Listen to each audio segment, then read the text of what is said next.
Regional politicians have announced their sixth school funding package since the COVID-19 pandemic, funding new educational activities and initiatives within Friuli Venezia Giulia's schools. The package is providing 4.5 million euros to schools across the region, with a focus on disability and special needs accommodations, as well as bilingual German-Italian education in the Carnic Alps.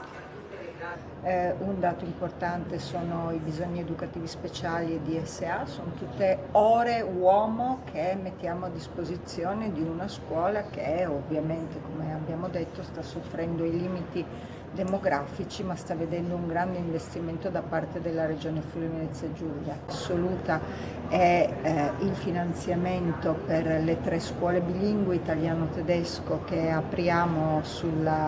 tutta la fascia montana, oltre alla sperimentazione già in atto, ma soprattutto è la dimostrazione della collaborazione con il Ministero, che ci garantisce che con risorse regionali noi garantiamo anzianità di servizio al personale che lavora in Regione Friuli Venezia Giulia. Direi che strutturalmente ormai il pacchetto scuola, che è nato alla fine del 2021 a cavallo del Covid, è diventato